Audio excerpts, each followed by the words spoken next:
جبکہ علی رضی اللہ تعالیٰ عنہ فرماتے ہیں خشوع یہ ہے اللہ يلتفت یمینا ولا شمالا ولا يعرف عمن هو عن يمينه وعن شماله. خشوع یہ ہے کہ نہ دائیں التفات ہو نہ بائیں التفات ہو، بلکہ اس بات کا تو اس کو اندازہ ہی نہ ہو کہ میرے دائیں کون کھڑا ہے اور میرے بائیں کون کھڑا ہے. قرآن مجید نے اس لفظ کے معانی کا تعین کرتے ہوئے 4 مقامات پر یہ لفظ استعمال کیا ہے. وَخَشَعَتِ الْأَصْوَاتُ لِلرَّحْمَنِ فَلَا تَسْمَعُ إِلَّا هَمْسًا. قیامت کے دن ہر آواز پست ہوگی. پستی کے معنی میں خشوع آیا ہے. اس لیے عربی زبان میں کہتے ہیں جدار خاشع، ایسی دیوار جو کھڑی کھڑی گر جائے اور زمین کے برابر ہو جائے. اس انداز سے انسان اللہ کے سامنے کھڑا ہو جائے کم مائگی کا اظہار کرتے ہوئے، اپنے آپ کو گرا کر تخیلات کی وادی میں سیر نہ کرتا ہو، بلکہ قلب و قالب اللہ کی طرف لگا لے. دوسری جگہ قرآن مجید نے خشوع کے معنی کا تعین کیا ہے الذین هم فی صلاتهم خاشعون. خاشعون ای سکنت جوارحهم،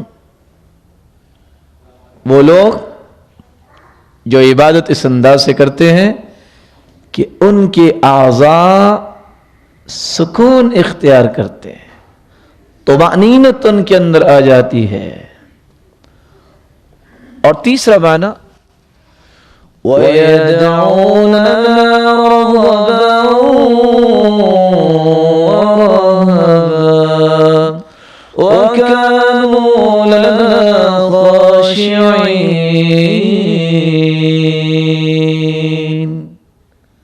انبیاء کی ہر بات کو اللہ تعالیٰ قبول کیوں فرماتے؟ ان کے اندر خشیت کی وہ کیفیت تھی. کیسی کیفیت؟ حدیث آپ نے سنی ہوئی ہے، ایک آیت پہ پوری رات گزار رہے ہیں محمد مصطفیٰ صلی اللہ علیہ وسلم. کون سی آیت؟ إن تعذبهم فإنهم عبادك وإن تغفر لهم فإنك أنت العزيز الحكيم.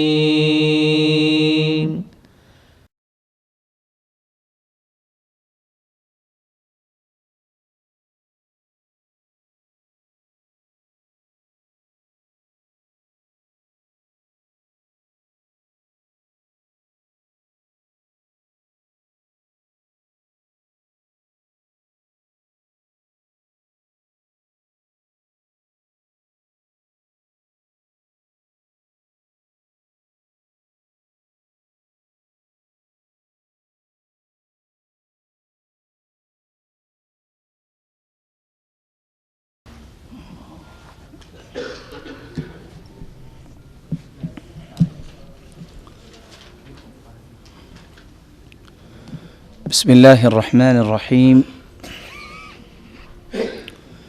الحمد لله رب العالمين، الصلاة والسلام على أشرف الأنبياء والسيد المرسلين وعلى آله وصحبه ومن سار على نهجه القويم. أما بعد، فأعوذ بالله من الشيطان الرجيم. قد أفلح المؤمنون الذين هم في صلاتهم خاشعون والذين هم عن اللغو معرضون. لائق عزت تکریم سامعین محترم، اللہ تعالیٰ نے انسان کو دو چیزوں کا مرکب بنایا ہے۔ ایک انسانی جسم ہے جس کو اللہ تعالیٰ نے مٹی سے پیدا کیا ہے۔ اس مٹی سے پیدا کیے گئے جسم کی نشو و نما، اس کی غذا اور خوراک کا بندوبست بھی اللہ تعالیٰ نے مٹی سے کیا۔ دوسری چیز، اس جسم کے اندر اللہ کی طرف سے بھیجی گئی روح ہے۔ روح کو اللہ تعالیٰ نے آسمانوں سے بھیجا اور اس کی غذا اور خوراک کا بندوبست بھی اللہ تعالیٰ نے آسمانوں سے ہی کیا۔ میں اور آپ اللہ تعالیٰ کی مخلوق ہیں۔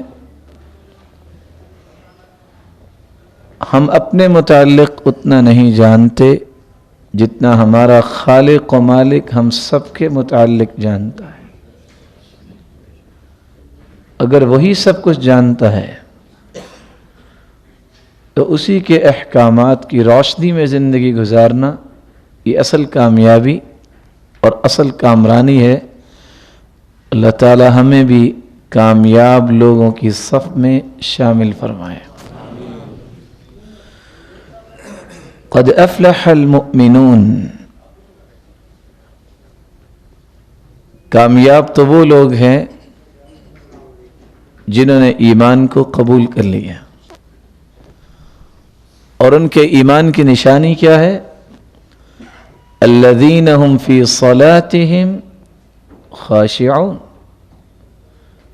جو اپنی نمازوں میں خشوع اختیار کرتے ہیں۔ والذین هم عن اللغو معرضون، اور جو لغویات سے پرہیز کرتے ہیں، اعراض کرتے ہیں۔ آج کی اس مجلس میں میری گفتگو کا محور 3 نکات ہوں گے۔ خشوع کیا ہے، اور خشوع کے ساتھ کی گئی عبادت انسان کو کیا دیتی ہے، اور اگر خشوع کو اختیار نہ کیا جائے تو کن کن ہولناکیوں کا سامنا کرنا پڑے گا،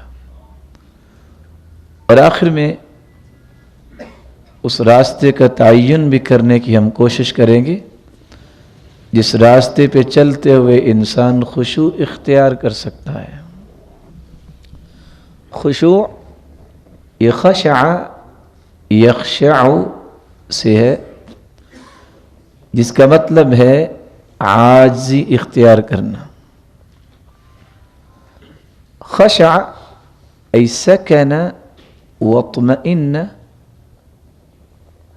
خشع فلاں شخص نے خشوع اختیار کیا یعنی پرسکون ہو گیا، مطمئن ہو گیا۔ عربی زبان میں 2 لفظ استعمال ہوتے ہیں، خشوع اور خضوع۔ دل کی عاجزی کا نام ہے خضوع، اور دل کے اندر اگر عاجزی آ جائے تو اس کا اظہار پھر جسم کے ہر عضو پہ ہوتا ہے، تو اعضائے جسم پر عاجزی کے اظہار کو خشوع کہتے ہیں۔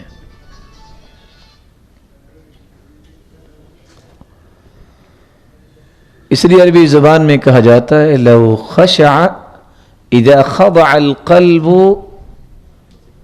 خشعت الجوارح، دل کے اندر اگر عاجزی پیدا ہو جائے تو انسانی اعضاء کے اندر بھی خشوع پیدا ہو جاتا ہے۔ حسن بصری رحمۃ اللہ علیہ جب انہوں نے ایک انسان کو دیکھا کہ جو نماز تو پڑھ رہا ہے لیکن اپنے ہی بالوں کے ساتھ کھیل رہا ہے، تو کیا کہنے لگے؟ لو خشع قلبه لخشعت جوارحه، اگر اس کے دل میں خشوع ہوتا تو اس کے اعضاء پر بھی ظاہر ہو جاتا.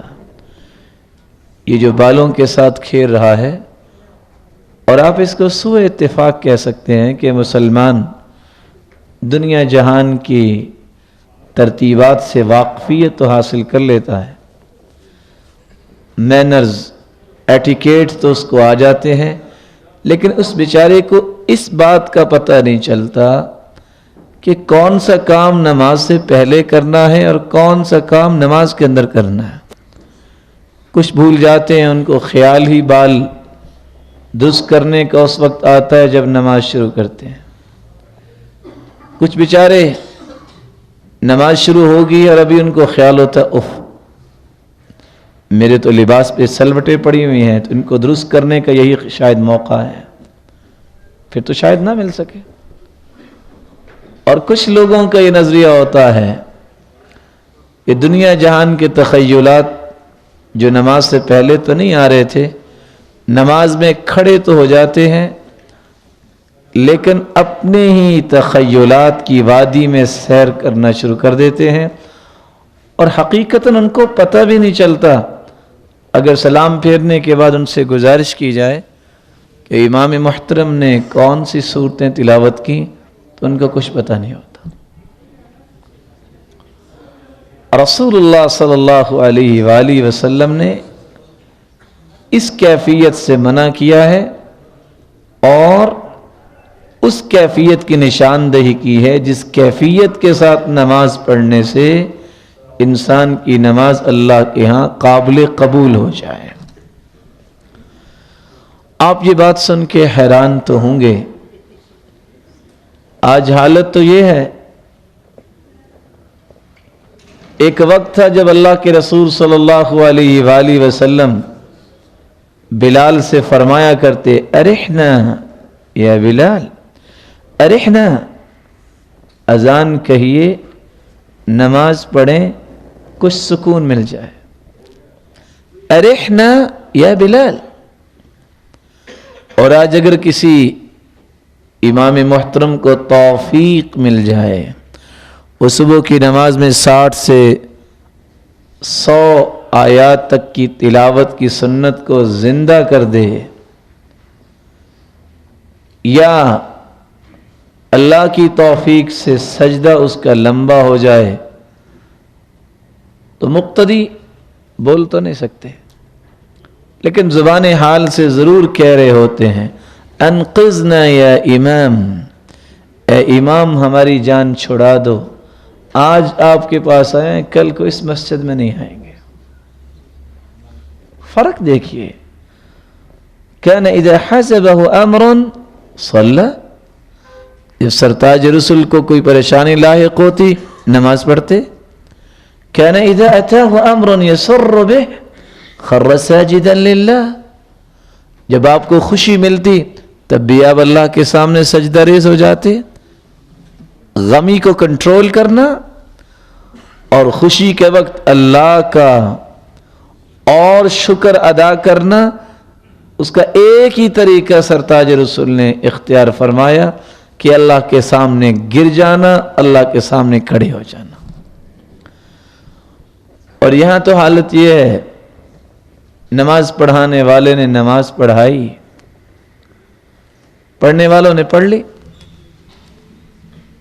3 رکعتیں پڑھ کے عصر کی نماز پہ سلام پھیر دیا. نہ پہلی صف والے بولے نہ دوسری صف والے بولے. پیچھے سے آواز آئی جناب آپ نے 3 رکعتیں پڑھی ہیں. انہوں نے خیر پہلی صف والوں سے پوچھا کیوں جی میں نے 3 رکعتیں پڑھی ہیں؟ کہتے نہیں آپ نے 4 رکعتیں پڑھی ہیں. اس کو اور یقین ہو گیا. بھولنا وَمَا سُمِّيَ الْإِنسَانُ إِلَّا لِلنَّسِهِ، انسان کو انسان اس لیے کہا گیا ہے کہ یہ بھول جاتا ہے. خود رسول اللہ صلی اللہ علیہ وآلہ وسلم نے ظہر کی 2 رکعتیں پڑھ کے سلام پھیر دیا، بھول گئے. لیکن میں جس بات کو پیش کر رہا ہوں وہ کیا ہے؟ دوسری صف والوں سے پوچھا، کہا نہیں آپ نے 4 ہی پڑھی ہیں. جناب آپ کو کیسے پتا چلا کہ میں نے 3 رکعتیں پڑھی ہیں؟ کمال کی بات ہے. میری 4 دکانیں ہیں اور میں ہر روز عصر کی نماز کے اندر ایک ایک رکعت میں ایک دکان کا حساب کرتا ہوں. میری ایک دکان بچ گئی ہے. اس کو بھی اللہ کے بندے کو یہ نہیں ہے کہ میری رکعت رہ گئی ہے. وہ بیچارہ اپنی کیلکولیشنز میں پڑا ہوا ہے کہ میری ایک دکان کا حساب باقی ہے. جبکہ علی رضی اللہ تعالیٰ عنہ فرماتے ہیں خشوع یہ ہے اللہ يلتفت يمينا ولا شمالا ولا يعرف من هو عن يمينه وعن شماله. خشوع یہ ہے کہ نہ دائیں التفات ہو نہ بائیں التفات ہو، بلکہ اس بات کا تو اس کو اندازہ ہی نہ ہو کہ میرے دائیں کون کھڑا ہے اور میرے بائیں کون کھڑا ہے. قرآن مجید نے اس لفظ کے معانی کا تعین کرتے ہوئے 4 مقامات پر یہ لفظ استعمال کیا ہے. وخشعت الأصوات للرحمن فلا تسمع إلا همسا. قیامت کے دن ہر آواز پست ہوگی. پستی کے معنی میں خشوع آیا ہے. اس لیے عربی زبان میں کہتے ہیں جدار خاشع، ایسی دیوار جو کھڑی کھڑی گر جائے اور زمین کے برابر ہو جائے. اس انداز سے انسان اللہ کے سامنے کھڑا ہو جائے کم مائگی کا اظہار کرتے ہوئے، اپنے آپ کو گرا کر تخیلات کی وادی میں سیر نہ کرتا ہو، بلکہ قلب و قالب اللہ کی طرف لگا لے. دوسری جگہ قرآن مجید نے خشوع کے معنی کا تعین کیا ہے الذين هم في صلاتهم خاشعون. خاشعون ای سکنت جوارحهم، وہ لوگ جو عبادت اس انداز سے کرتے ہیں کہ ان کے اعضاء سکون اختیار کرتے ہیں، طمأنینت ان کے اندر آ جاتی ہے. اور تیسرا معنی وَيَدْعُونَنَا رَغَبًا وَرَهَبًا وَكَانُوا لَنَا خَاشِعِينَ. انبیاء کی ہر بات کو اللہ تعالیٰ قبول کیوں فرماتے؟ ان کے اندر خشیت کی وہ کیفیت تھی. کیسی کیفیت؟ حدیث آپ نے سنی ہوئی ہے، ایک آیت پہ پوری رات گزار رہے ہیں محمد مصطفیٰ صلی اللہ علیہ وسلم. کون سی آیت؟ إن تعذبهم فإنهم عبادك وإن تغفر لهم فإنك أنت العزيز الحكيم. اے پروردگار عالم، یہ تیرے ہی بندے ہیں. تو اگر عذاب دے تو کوئی روک نہیں سکتا، اور اگر تو معاف کر دے تو تو نے مشورہ تو کسی سے نہیں کرنا، تیری ہی مرضی چلتی ہے. ساری رات اس آیت کو پڑھتے پڑھتے گزارتے. چوتھا مفہوم وَتَرَى الْأَرْضَ خَاشِعَةً فَإِذَا أَنزَلْنَا عَلَيْهَا الْمَاءَ اهْتَزَّتْ وَرَبَتْ. وَتَرَى الْأَرْضَ خَاشِعَةً أي جامدة. انسان اس انداز سے جامد ہو کے کھڑا ہو، جیسا کہ صحیح بخاری بیان کرتی ہے عبداللہ ابن الزبیر رضی اللہ تعالی عنہ كان اذا قام الى الصلاة كأنه عود. جب نماز کے لیے کھڑے ہوتے تو ایسے لگتا جیسے لکڑی گاڑ دی گئی ہے۔ ہاں شریعت نے اس بات کی تو اجازت دی ہے۔ رسول اللہ صلی اللہ علیہ وسلم نے جب صحابی کو تحیت المسجد پڑھنے کا حکم دیا جمعے کے دن، فرمایا فَلْيَتَجَوَّزْ فِيهِمَا، ذرا ان 2 رکعتوں کو جلدی سے پڑھ لو، لیکن رکوع اور سجدہ اس میں بھی مکمل ہونا چاہیے۔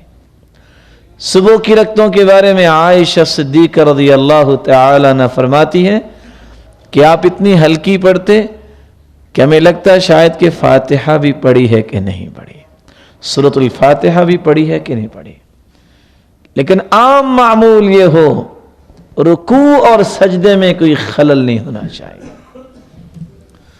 اس لیے رسول اللہ صلی اللہ علیہ وآلہ وسلم نے فرمایا ما من مسلم تحضره صلاة مکتوبہ، جس شخص کی زندگی میں فرض نماز کا وقت ہو گیا،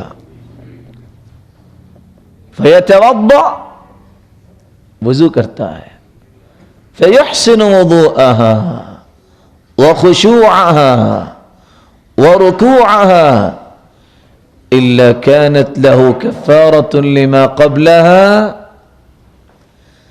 اس نے وضو بھی اچھا کیا، خشوع بھی اچھا کیا اور رکوع بھی اچھا کیا، تو مالک الملک اس خشوع والی نماز کو اس کفارہ بنا دیتے ہیں۔ لیکن آج کل اللہ تعالیٰ جوانوں کی جوانی کی حفاظت فرمائے، جب نوجوان وضو کرتا ہے تو اس بیچارے کو اپنے بالوں کی ترتیب اور سیٹنگ کا ہی فکر رہتا ہے، مسح کرتے وقت بھی ہاتھ سر کے اوپر سے گزار لیتا ہے کہ وہ ڈیزائن خراب نہ ہو جائے۔ جبکہ بندہ مومن جب وضو کرتا ہے، ہاتھ دھوتا ہے، تو اس کے ذہن میں یہ ہونا چاہیے کہ اللہ تعالیٰ نے ہاتھوں کے گناہوں کو معاف کر دیا ہے۔ چہرے کو دھوتا ہے تو پلکوں کے نیچے چھپے ہوئے گناہوں کو بھی مالک معاف فرما دیتے ہیں۔ بلکہ رسول اللہ صلی اللہ علیہ وسلم نے فرمایا فَإِنْ هُوَ قَامَ وَصَلَّى وَأَثْنَى عَلَيْهِ وَمَجَّدَهُ بِمَا هُوَ أَهْلُهُ وَفَرَّغَ قَلْبَهُ لِلَّهِ، اگر وضو کرنے کے بعد کوئی کھڑا ہو گیا ہے، اللہ کی تعریف کی ہے جو اس کی شان کو لائق ہے، تمجید بیان کی ہے، اور دل کو خالی کر کے کھڑا ہوا ہے، إِلَّا انصَرَفَ مِنْ خَطِيئَتِهِ كَيَوْمَ وَلَدَتْ أُمُّهُ، جب سلام پھیرتا ہے ویسے تو نماز سے فارغ ہو کے بیٹھتا ہے، لیکن حدیث یہ کہہ رہی ہے وہ اس طرح ہو جاتا ہے جیسے اس کی ماں نے اس کو آج ہی جنا ہے، کوئی بھی گناہ نہیں باقی بچتا۔ اور تیسری سعادت عقبہ بن عامر رضی اللہ تعالی عنہ کی روایت میں ہے جو صحیح مسلم میں ہے، رسول اللہ صلی اللہ علیہ وآلہ وسلم نے فرمایا ما من مسلم یتوضأ، کوئی بھی مسلمان جب وضو کرتا ہے پھر نماز پڑھتا ہے، ثم يقوم فيصلي ركعتين يقبل بوجهه وقلبه، اپنے چہرے کو بھی قبلے کی طرف لگا لیتا ہے اور دل میں بھی اللہ کی خشیت ہوتی ہے، الا وجبت له الجنہ، اللہ تو قیامت کے دن اس کے لیے جنت کو واجب قرار دے دیں گے۔ اللہ سبحانہ و تعالی ہمیں اس بات کی توفیق عطا فرمائے۔ عبداللہ ابن الشخیر رضی اللہ تعالی عنہ فرماتے اتیت النبی صلی اللہ علیہ وسلم وَلِصَدْرِهِ عَزِيزٌ كَعَزِيزِ الْمِرْجَلِ مِنَ الْبُكَاءِ، آج تو وہ دور ختم ہو گیا ہے۔ میں سرتاج رسول کے پاس آیا اور آپ نماز پڑھ رہے تھے آپ کے سینے سے رونے کی اس طرح آواز آ رہی تھی جس طرح ہنڈیا ابل رہی ہو. وَلِصَدْرِهِ عَزِيزٌ كَعَزِيزِ الرَّحَاءِ مِنَ الْبُكَاءِ كَمَا فِي رِوَایَةٍ أُخْرَى. اور دوسری روایت میں آتا ہے اس طرح آواز آتی جیسے چکی چل رہی ہے. اللہ کے رسول صلی اللہ علیہ وآلہ وسلم نے خشوع اختیار بھی کیا اور صحابہ کو اس کا سبق بھی دیا، اور صحابہ کرام نے زندگی اسی انداز سے ہی گزاری. دیکھیے عروہ رضی اللہ تعالی عنہ شام کی طرف تجارت کی غرض سے نکلے، بیٹا ساتھ ہے. راستے میں پاؤں میں ناسور نکلا. طبیب نے کہا کہ یہ پاؤں کاٹ دیا جائے وگرنہ ساری ٹانگ کاٹنی پڑے گی. کہا یہ کیسے ممکن ہوگا؟ کہا مرقد ایک بوٹی ہے نشاور، استعمال کر لو. تو چلو اس کا کوئی کرتے ہیں. کہا یہ نہیں ہو سکتا، ایمان کی حالت میں نشاور چیز نہیں لے سکتا. یہ تو آج کل کا ایمان ہے نا کہ ہے بھی مومن اور سگریٹ نوش بھی ہے. کیسے ہو گیا؟ اور تعجب اس بات پہ ہے کہ کہنے والے مانتے بھی ہیں کہ گناہ ہے لیکن کہتے ہیں صغیرہ گناہ ہے. اور عبداللہ ابن عباس رضی اللہ تعالی عنہ فرماتے ہیں لا صغیرۃ مع الاصرار ولا کبیرۃ مع الاستغفار. بار بار صغیرہ کرنے سے بھی صغیرہ کبیرہ بن جاتا ہے، اور کبیرہ گناہ کے بعد بھی اگر انسان سچی توبہ کر لے، استغفار کر لے تو کبیرہ بھی نہیں رہتا، اللہ وہ بھی معاف کر دیتے ہیں. ویسے بات سمجھنے والی ہے، کچھ چیزیں دل کے قریب ہو کے سمجھنی اور سمجھانی پڑتی ہیں. اگر یہ جائز ہی ہے، سگریٹ حلال ہی ہے، آپ نے دیکھا کبھی کسی بیچارے نے کھانا ٹوائلٹ میں بیٹھ کے کھایا ہو؟ ممکن ہے؟ یہ واحد حلال چیز ہے ان لوگوں کے نزدیک اس کو ٹوائلٹ میں بھی استعمال کیا جا سکتا ہے. اللہ سبحانہ و تعالی ہم سب کو ایسی چیزوں سے محفوظ فرمائے. الغرض عروہ رضی اللہ تعالی عنہ فرماتے ہیں میں نماز شروع کرتا ہوں، آپ نے جو آپریٹ کرنا ہے کر لیجئے اور کوئی حل نہیں ہے. اللہ اکبر. نماز شروع کی. ابن حجر اسقلانی رحمت اللہ علیہ جب یہ واقعہ نقل کرتے ہیں تو کیا لکھتے ہیں؟ ایک ایک لمحے کے ساتھ چلیے گا. گوشت انسانی چھری کے ساتھ کاٹا گیا اور ان کے پاؤں کی ہڈی آری کے ساتھ کاٹی گئی، اور وہ کس حالت میں ہے؟ اللہ. نماز سے فارغ ہوئے، تکلیف کا احساس ہوا لیکن زبان سے لفظ کیا نکلے؟ اللہم لک الحمد حتی ترضا. اللہ جب تک تو راضی نہ ہو جائے تیری ہی تعریف ہے. اس وقت علاج کا طریقہ تھا کہ پاؤں کو تپتے ہوئے تیل میں رکھا گیا، بے ہوش ہو گئے، ہوش میں آئے تو کہتے ہیں اللہم لک الحمد اذا رضیت. اللہ تو جب راضی ہو جائے پھر بھی تیری ہی تعریف ہے. لوگوں نے اطلاع دی کہ آپ کا بیٹا جو آپ کے ساتھ آیا تھا اس غم کو برداشت نہیں کر سکا، وہ اللہ کے پاس چلا گیا. کہتے ہیں اللہ کے پاس چلا گیا. اللہم لک الحمد بعد الرضا. اللہ تیرے راضی ہو جانے کے بعد بھی میں تیری ہی تعریف کرتا ہوں. تو نے 4 بیٹے دیے، ایک ہی بلایا اپنے پاس، باقی تو میرے پاس ہیں. 2 ہاتھ 2 پاؤں دیے، ایک ہی کٹا ہے، باقی تو میرے پاس ہے. رسول اللہ صلی اللہ علیہ وآلہ وسلم نے تربیت ہی اس انداز سے کی.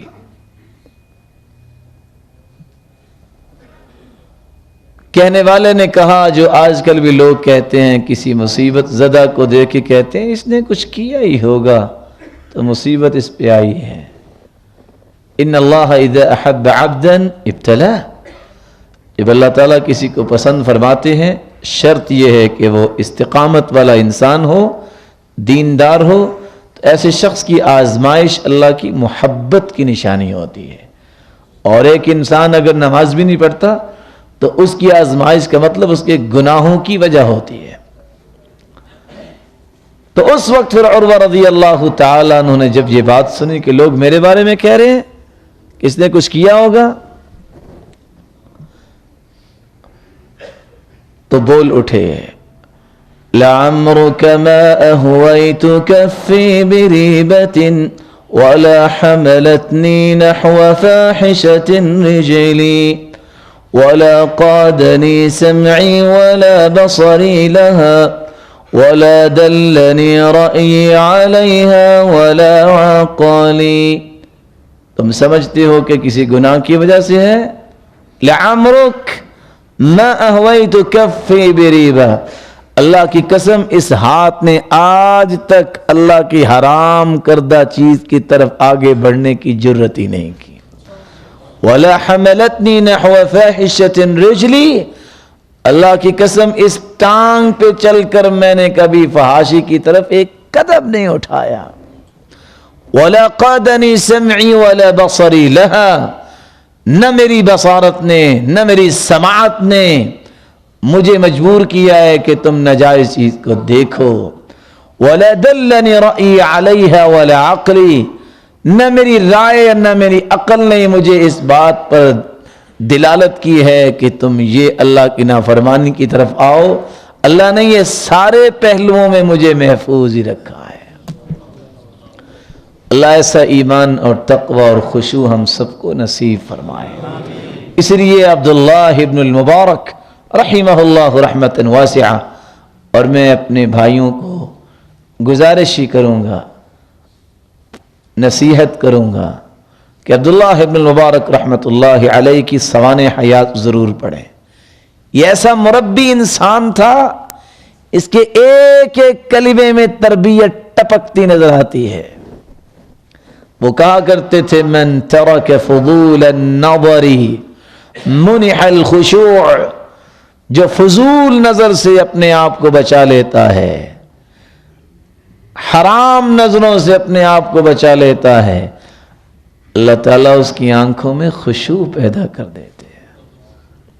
وَمَن تَرَكَ فُضُولَ الْكَلَامِ مُنِحَ الْحِكْمَةِ، اور جو لغویات سے پرہیز کر لیتا ہے اللہ اس کی زبان پہ حکمت و دانائی کو جاری فرما دیتے ہیں.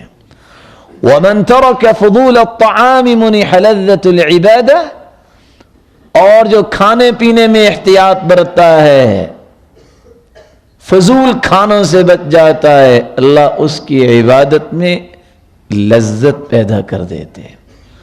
وَمَن تَرَكَ فُضُولَ الضِّحْكِ، اور جو فحش گوئی سے بچ جاتا ہے، کہا لگانے سے پرہیز کرتا ہے، مُنِحَ الْهَيْبَةِ، اللہ تعالیٰ اس کو ہیبت عطا کر دیتے ہیں. اللہ تعالیٰ ہمیں ان آداب اسلامیہ کو اپنی زندگی کا حصہ بنانے کی توفیق عطا فرمائے. لیکن اگر انسان خشوع اختیار نہیں کرتا، میرے بھائیوں میں اور آپ کمزور ہیں. اور سچی بات یہ ہے کہ بسا اوقات حالات اتنے بن جاتے ہیں کہ انسان دیکھ کے پریشان ہوتا ہے کہ یہ لوگ نماز بھی پڑھ رہے ہیں، کیا بنے گا؟ پہلا نقصان یہ ہوتا ہے جب انسان خشوع اختیار نہیں کرتا. ان الرجل لینصرف من صلاتی وما كتب له الا 10 صلاتي تسعها ثمنها سبعها سدسها خمسها ربعها ثلثها نصفها. اس حدیث کا ترجمہ کرنے سے پہلے میں آپ سے ہی مشورہ کرتا ہوں، کیا خیال ہے اگر کسی بھائی کی تنخواہ 1000 ریال ہو، اس کو مہینے کے بعد 100 ریال دے دیا جائے، کافی ہو جائے گا نا؟ کیوں 100 ریال تھوڑا؟ چلو ہندوستانی پاکستانی حساب سے اگر کسی کی 10,000 تنخواہ ہے، اس کو 1,000 دے دیا جائے مہینے کے بعد، گزارا تو چل جائے گا نا؟ جواب نہیں دے رہے، کیسے نہیں چلے گا؟